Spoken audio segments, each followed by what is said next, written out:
Hi everyone. Unfortunately, the Class 5 did not tape properly at church, so I am re-recording Class 5 at home. You won't see me on the screen at all, but I will go through all the same material and try and keep this simple and quick and interesting. So again, Class 5, the topic is, did the Bible authors tell the truth? What are the reasons to believe they didn't fabricate a lie but recorded the truth? And I want to start with this person here. This is Sir William Ramsay, who lived from 1851 to 1939. And he was a historian from England, and he initially held strong views against the Bible. He did not believe that the Bible was true. He set out to prove that Luke was not the author of Acts, that it was not accurate. So as he did this investigation of Luke, he actually came to realize that Luke was very credible. In fact, he says this about Luke: there are reasons for placing the author of Acts among the historians of the first rank. This is because when Sir William Ramsay researched this, he recognized that Luke got the facts correct. Places, people, it just was very accurate. And so he recognized that Luke was a strong historian. In fact, this led to Sir William Ramsay becoming a Christian, and he said Christianity is the religion of an educated mind. So this was a good way to introduce this topic of somebody who researched the Bible and recognized that the authors told the truth and came to believe in Jesus. Now we're going to use 4 points to make this case, and I use the acronym LATE here. I found this image that I like from the Polar Express. This is the conductor looking at his watch periodically, worrying that they're going to be late, and so I just thought that was a neat image to remember the acronym LATE. LATE stands for lacks embellishment, archaeology, transformation, and embarrassing details. And again, these are the 4 reasons that we're going to discuss for why we can believe that the Bible authors told the truth. We'll focus primarily on the New Testament because if you get that, there's a lot of support then for the Old Testament with Jesus referring back to the Old Testament. Most of you know who C.S. Lewis is. He's a famous Christian author. He wrote over 30 books. But initially, he did not hold to Christianity. When he was about 18 years old, he wrote a letter to one of his very good friends, Arthur Greeves. And C.S. Lewis said this: "You ask me my religious views. I think I believe in no religion. There is absolutely no proof for any of them." He continued, "All religions, that is, all mythologies, to give them their proper name, are merely man's invention." So you can see in this letter, he clearly does not believe that God exists. Then he turns and talks specifically about Christianity. After the death of a Hebrew philosopher, Yeshua, whose name we have corrupted into Jesus, he became regarded as a god. A cult sprang up, which was afterward connected with the ancient Hebrew Yahweh worship, and so Christianity came into being. One mythology among many. So it's obvious at this age, C.S. Lewis is not a believer in God and not a believer in Christianity. Fast forward a number of years after C.S. Lewis has done a fair amount of research, he has become a Christian, and he says this: "The story of Christ is simply a true myth. A myth working on us in the same way as others, but with this tremendous difference that it really happened. I have been reading poems, romances, vision literature, legends, and myths all my life. I know that they are what they are like. I know that not one of them is like this." So again, C.S. Lewis is well versed in literature. He knows what things, when they are fanciful, when they are myths, and what he is saying is that the story of Jesus Christ is not like that. Now, I want to give you an example of this kind of embellishment. What does this look like? And compare the Gospel of Luke, which does not have that embellishment, to that of the Gospel of Peter, which does.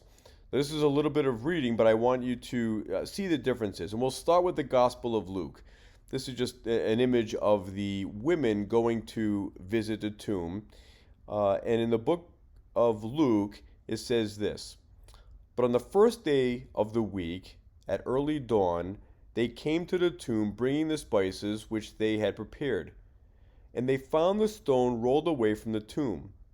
But when they entered, they did not find the body of the Lord Jesus. Now, I put that in blue there, where they found the stone rolled away, because I want to make a point of that and how it's different on the next slide. While they were perplexed about this, behold, two men suddenly stood near them in gleaming clothing. Obviously, these are angels, but it's interesting. Again, I put it in blue here because there's the difference between them suddenly appearing versus the next page. And as the women were terrified and bowed their faces to the ground, the men said to them, Why are you seeking the living one among the dead? He is not here, but he has risen. Remember how he spoke to you while he was still in Galilee, saying that the Son of Man must be handed over to sinful men and be crucified, and on the third day rise from the dead. And they remembered his words and returned from the tomb and reported all these things to the 11 and to all the rest. Now these women were Mary Magdalene, Joanna, and Mary the mother of James, and also the other women with them were telling these things to the apostles. But these words appeared to them as nonsense, and they would not believe the women. Again, this is the male disciples. They would not believe the women. This is an embarrassing detail. Nevertheless, Peter got up and ran to the tomb, and when he stooped and looked in, he saw the linen wrappings only, and he went away to his home, marveling at what had happened. Again, there's nothing fanciful about this. This is pretty straight, standard recording of the facts, which is what the New Testament Gospels record. Now compare that to the Gospel of Peter, and you'll see that there's clearly, this is a second century gospel. It's a false gospel, and you can see the embellishment built into it. Early in the morning, as the Sabbath dawned, there came a large crowd from Jerusalem and the surrounding areas to see the sealed tomb. So here we already have a difference. It's not just women going to the tomb, it's a large crowd from Jerusalem. But during the night before the Lord's day dawned, as the soldiers were keeping guard 2 by 2 in every watch, there came a great sound in the sky. And they saw the heavens open and two men descend shining with a great light, and they drew near to the tomb. Now you've got a great sound in the sky, you've got the heavens opening up, you've got the two men descending, shining with great light. Again, it's just more of an embellishment than what we saw in the Gospel of Luke. The stone which had been set on the door rolled away by itself and moved to one side.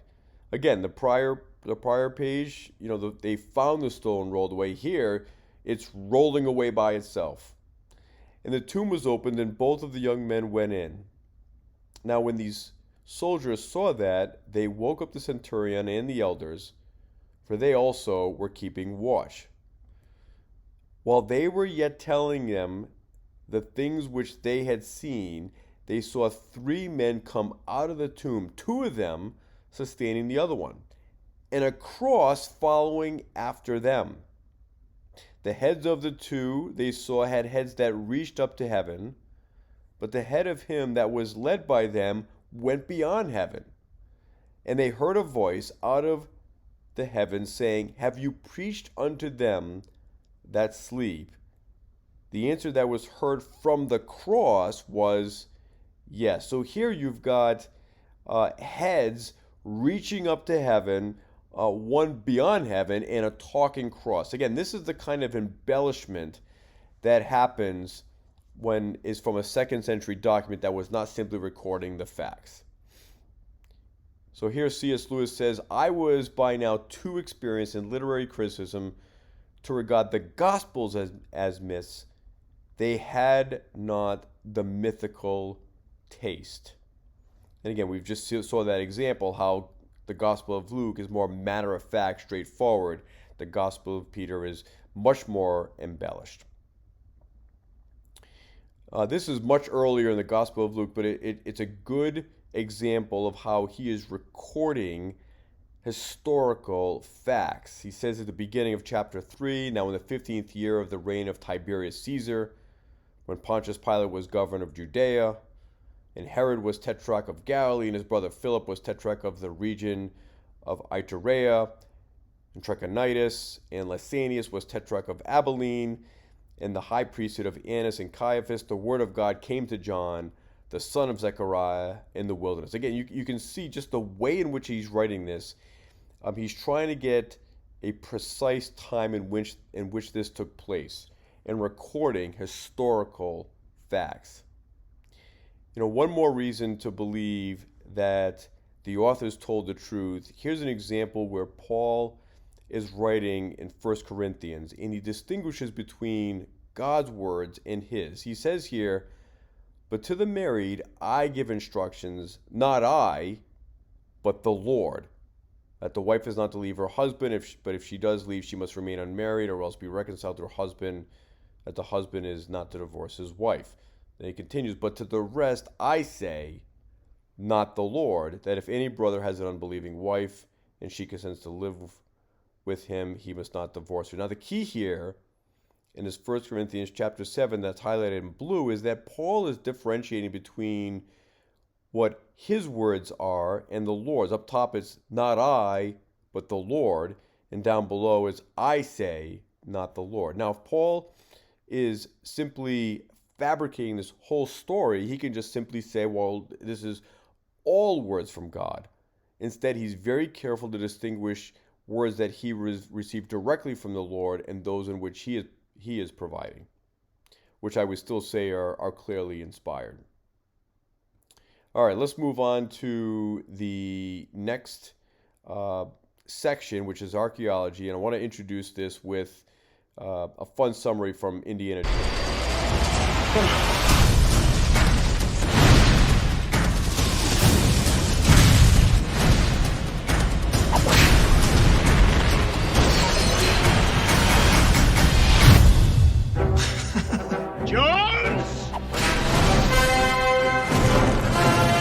Always knew someday you'd come walking back through my door. Dad! Ah, Dad! I'm going after that truck. Oh. I don't know. I'm making this up as I go. You call him Dr. Jones. Why did it have to be snakes?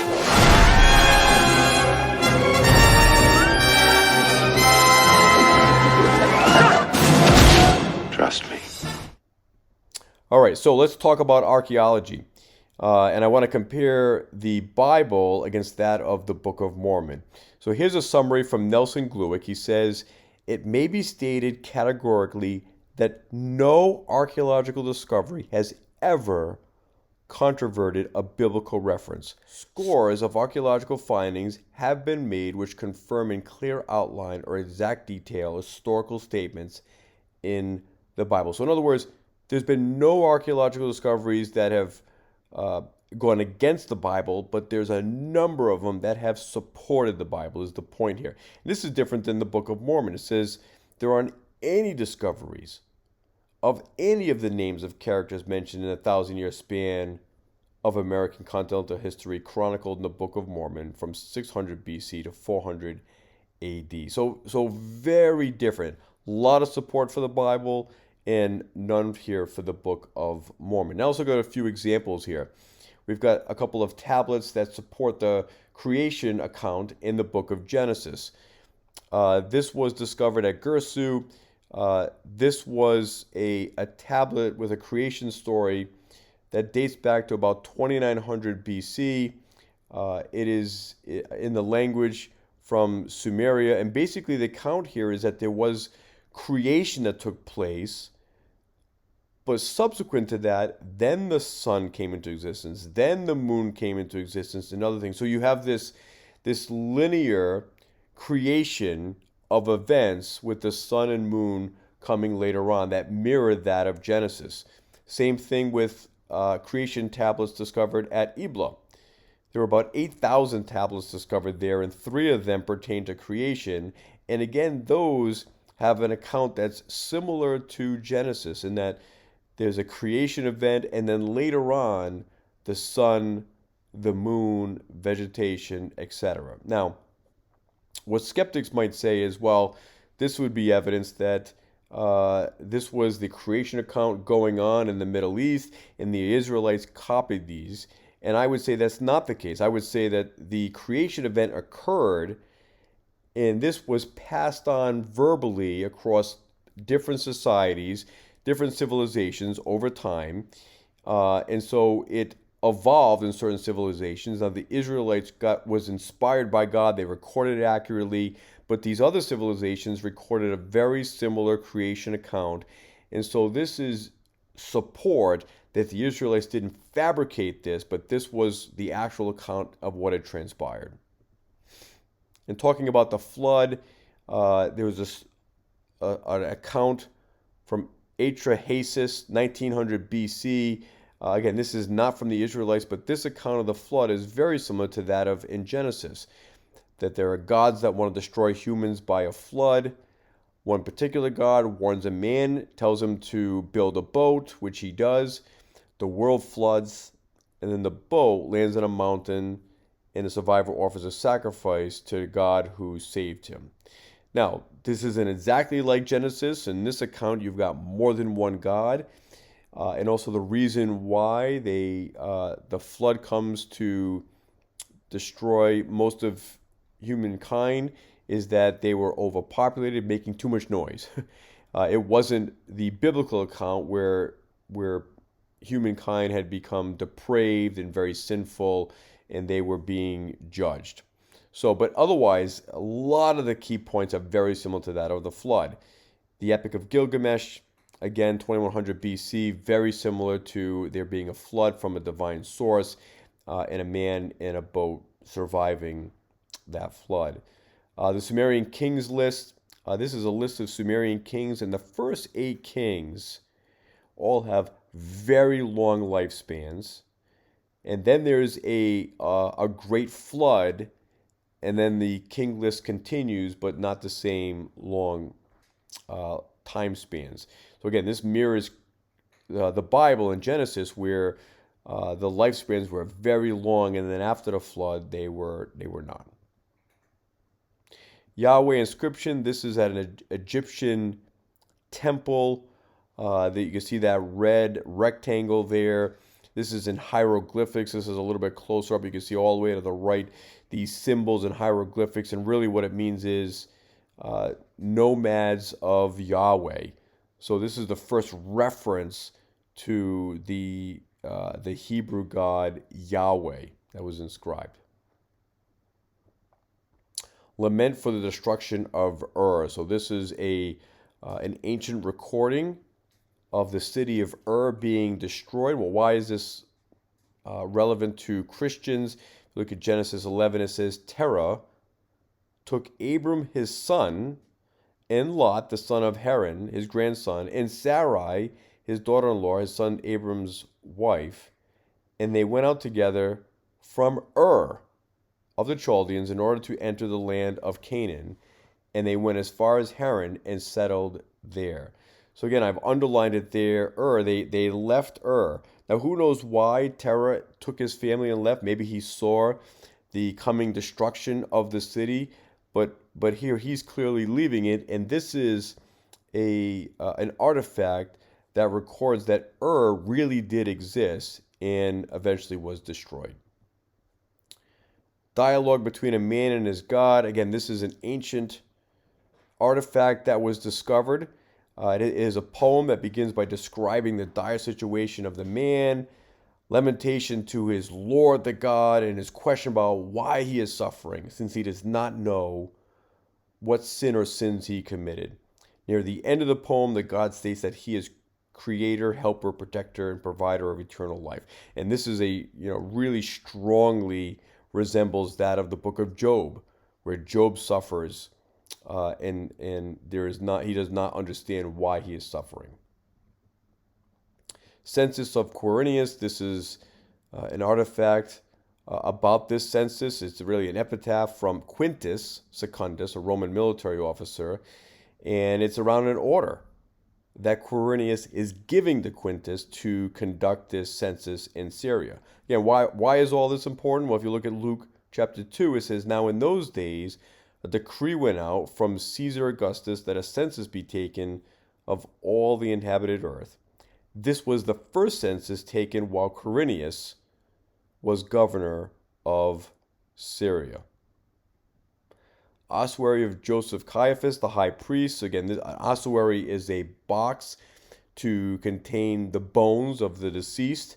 And you can see on the left side there's a little bit of a scribble. That would be the name for Joseph Caiaphas. Crucifixion victim. Again, crucifixions were recorded, were written down, but we didn't have necessarily a archaeological artifact to support that they did exist until we found one here. And now this is the heel bone with a nail through it. This is what it allegedly would have looked like. That's a model afterwards. But typically what happened with crucifixion victims is they took the nails out and then reused them. But apparently for this one, they could not get the nail out of the heel, so they just left it. And again, this gives us support for crucifixions taking place. The tomb of Jesus. Again, Christians remembered the site of Jesus' tomb that they had found empty. And then by the 4th century, I believe it was 326, they started to build a church over this. This is the Holy Sepulchre. And this church goes over, you can see where Golgotha is, the place where Jesus was crucified, and then his tomb. So this is an actual picture of that tomb. You can see the stone is rolled away to the left. Here is a wooden bench that is in that tomb. So again,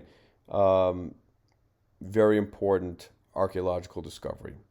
Ossuary of James, brother of Jesus. Now James was, again, the half-brother of Jesus, initially a skeptic, but after he saw the risen Jesus, became a believer and a leader in the church. And we've got an ossuary here of James. I don't know if you can see a little bit of that scribble here. This is more of an up-close shot.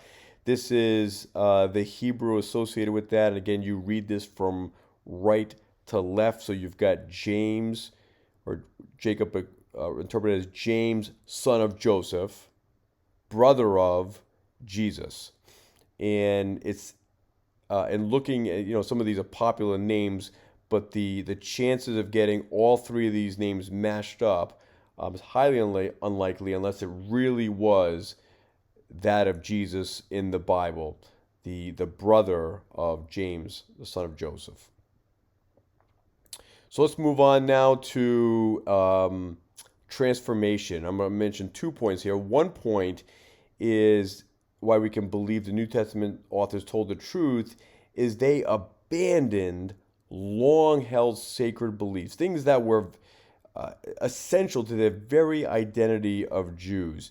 Some examples of this would be animal sacrifice. This was paramount to how they atoned for sin. But after that, they gave that up because Christ had sacrificed. He was the ultimate sacrifice. They no longer needed to do that. Initially, Jews believed in a conquering Messiah, and when Jesus came and died, they believed in obviously a sacrificial Messiah. Jews held to very strict monotheism, one God.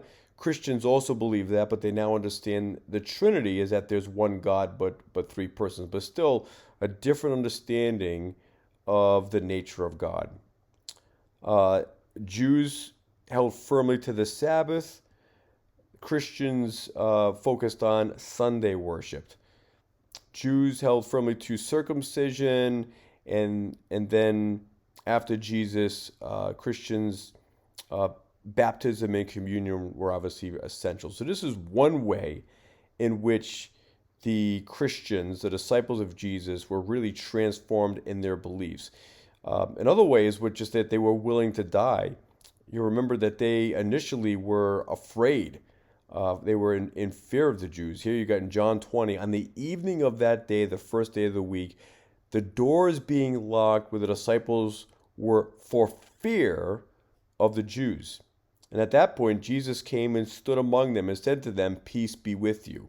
But so again, initially they were afraid. They were hiding from the Jews until Jesus came and appeared. Jesus also appeared to Paul, and he is transformed from an enemy of Christians to a believer. All of this to the point where they were willing to die for Jesus. Now, some people may say, look, there's other people who are willing to die for what they sincerely believe. You've got the Japanese kamikazes in World War II.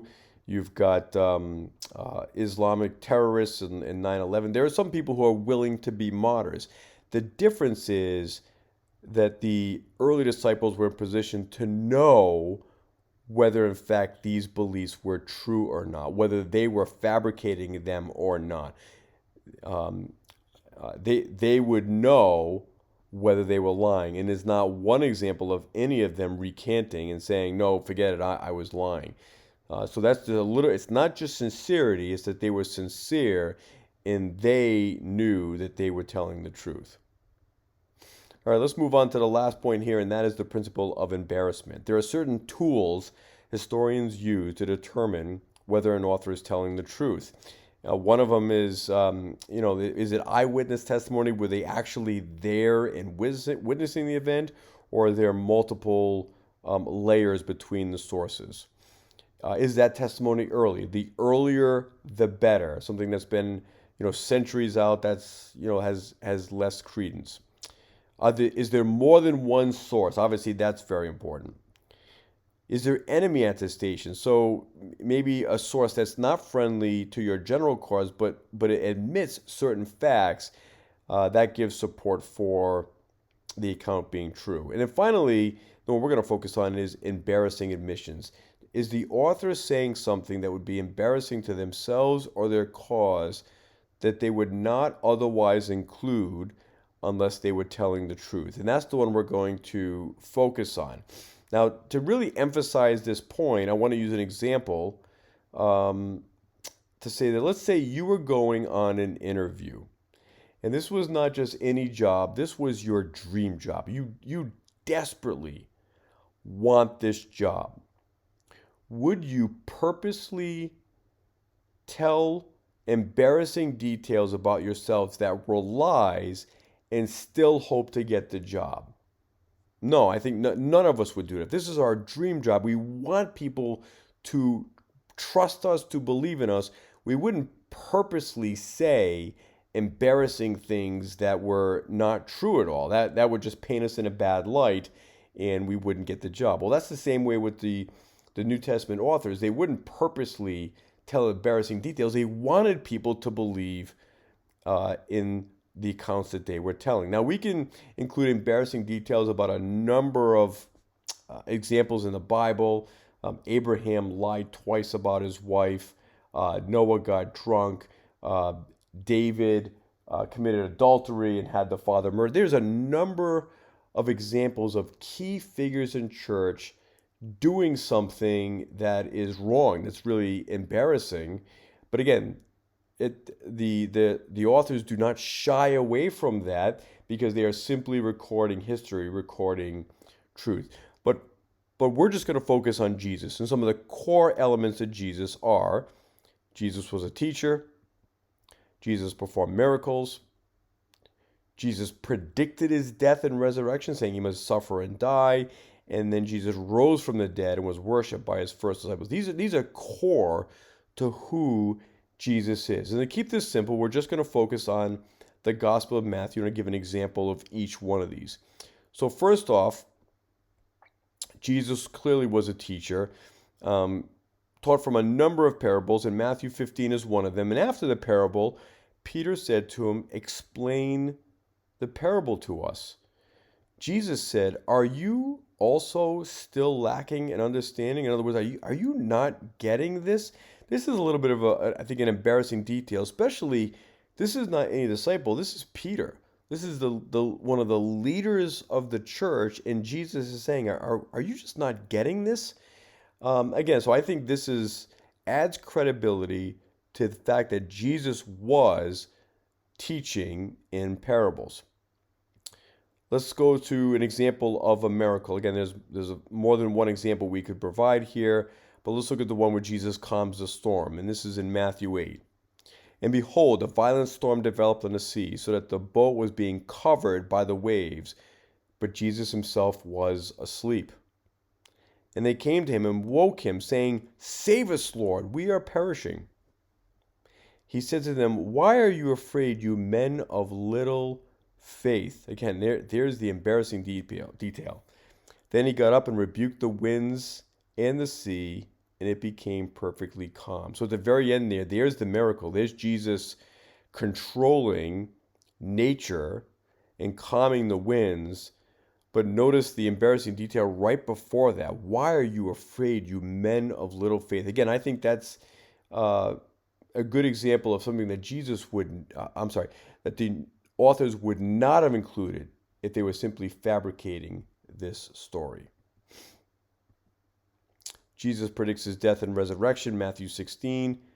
From that time, Jesus began to point out to his disciples that it was necessary for him to go to Jerusalem and to suffer many things from the elders, chief priests, and scribes, and to be killed and to be raised up on the third day. So he's predicting his death and his resurrection on the third day. And yet Peter took him aside and began to rebuke him, saying, God forbid it, Lord. This shall never happen to you. But he turned and said to Peter, Get behind me, Satan. You are a stumbling block to me, for you are not setting your mind on God's purposes, but men's. Again, here's the embarrassing detail. Peter is attempting to rebuke Jesus, but Jesus rebukes Peter harshly. He says, Get behind me, Satan. You're a stumbling block. Again, this is an embarrassing detail, not any old disciple. This is Peter, again, a key leader in the early church. And this gives support for this event clearly happening, that Jesus predicted his death and resurrection. Lastly, Jesus rose from the dead and is worshipped. At the end of Matthew, it says, But the 11 disciples proceeded to Galilee, to the mountain which Jesus had designated to them. And in verse 17, and when they saw him, they worshipped him, but some were doubtful. Again, I think that this is a very powerful verse, verse 17, because it's talking about the risen Jesus, that Jesus has died, he has risen, and he's worshipped. Again, worship is only for God. And then it says, but some were doubtful. Again, here's the embarrassing detail. If you are fabricating this lie, you're making this up, you're not including that piece. But again, they included this because they are simply recording what had happened. And if that's there, then we can believe right before it that they saw him and they worshiped him. So again, I think this embarrassing details is a very powerful argument that the authors told the truth. These were the core principles that we had looked at. Here are the verses in the Gospel of Matthew. And these are the 4 points that we talked about. Reasons to believe the authors told the truth. The accounts lack embellishment. There's archaeological support. The disciples, including the authors, were transformed in their embarrassing details they otherwise would not have included.